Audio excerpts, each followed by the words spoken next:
I'm Grace. So let's get started. I'm a recipe blogger, family-taught home chef, Cheers. Cheers. iPhone-only photographer, and proud New Englander. I can't get through the fall season without someone requesting this pasta. I've got your classic butternut squash that I roast and toast in the oven until it caramelizes, mixed with smoky bacon, garlic and shallots, fried sage, and parmesan shavings. The base to any good butternut squash pasta is the butternut squash. So all I did was I just bought a half of a butternut squash that was peeled already for me in the grocery store. You can usually find that. And then I just cubed it up. You really want pretty small bite-sized pieces of butternut squash so you aren't getting huge pieces mixed into your pasta. It's always better when it's tiny little bites. So I'm just going to move this around on my baking sheet so it's in a single layer. I'm gonna take some olive oil and I'm just gonna drizzle the olive oil all throughout my butternut squash. And then, of course, you just wanna garnish with a little salt and a little pepper. And then honestly, being honest with you, instead of using this spatula, I just go in with my hands. It's so much easier to really get all your pieces of butternut squash coated with olive oil. And once they're coated, all I'm gonna do is pop these guys in the oven at 425 for about 25 to 30 minutes until they're starting to turn golden brown and toasty. You might wanna stir them around once while they're baking just so they evenly cook.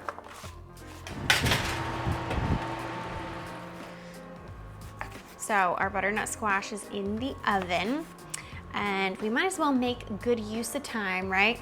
I'm going to start on my bacon here. I'm just gonna cut it into little bite-sized pieces and then I'm just gonna pop this all into a big pot and I'm just gonna saute it until it's nice and crispy.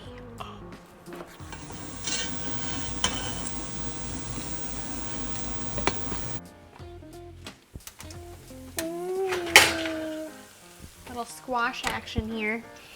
This is what you're looking for. You want your squash to be a little bit golden brown and toasty. I'm gonna put this to the side. You can see our bacon is almost done too, or really done. It looks perfect, it's nice and crispy. So that means I'm just going to take all that fat out of the bottom of the pan. I'm just gonna drain it out by tipping the pot just like this, leaving the bacon inside your pot and your drippings. You don't wanna lose those, of course. All that grease is out of our pot, and to the pot I'm going to add the rest of our ingredients here that I prepped earlier. So I have my olive oil here, and then to the olive oil I'm going to add in some fresh minced garlic, boop, and some shallots. And if you know me by now and you've watched my videos, you know that that is the base to almost every delicious pasta that I make.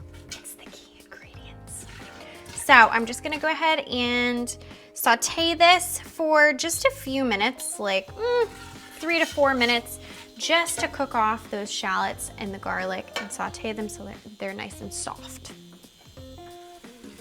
Well, if you don't think this looks good, there's something wrong with you.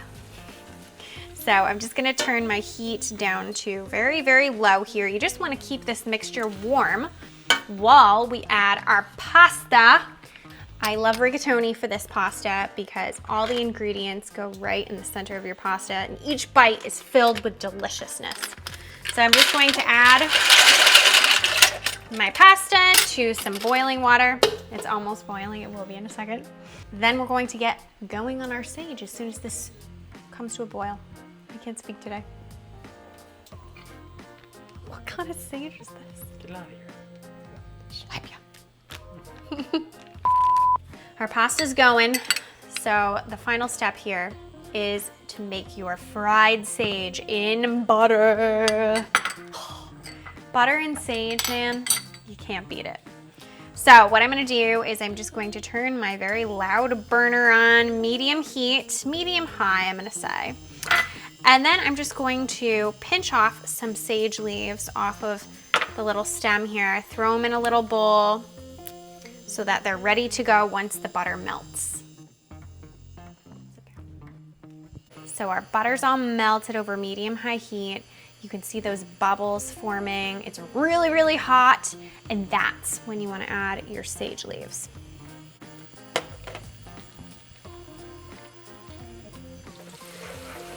All right, it's been about a minute. So what I'm gonna do is I'm just going to add in all this butter and the sage leaves to my bacon mixture. Ooh. Thanks, Brawny Man. You're welcome. Pasta goes in that pot with the bacon and the sage and the shallots and the garlic. You're gonna give it a nice, loving stir. I'm gonna add in just a little bit of salt and some hot pepper flakes. And obviously this is optional, but I like it a little kicky. And then I like some black pepper in this too. I think the two together is like the perfect heat and the perfect taste. And I just want to give this another nice stir just to combine it all together before we add our squash, because we really don't want to squish our squash. We want to just add it, give it a nice light toss, and then we're ready to go.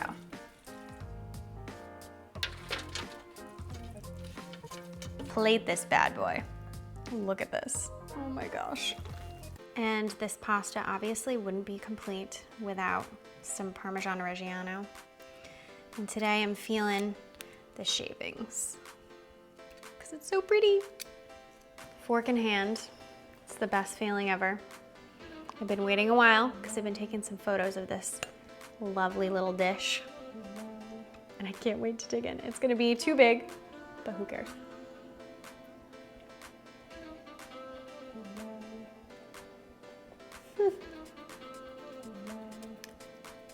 Give me some time. Simplicity sometimes really is the best. Sage, butternut squash, bacon, butter, parm. You can't go wrong. Check this out on tastefullygrace.com.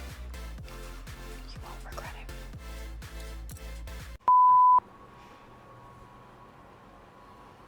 I just got excited about the bacon, which I chose rigatoni because I just think rigatoni is the best ever for this pasta. It gets all in the holes, all the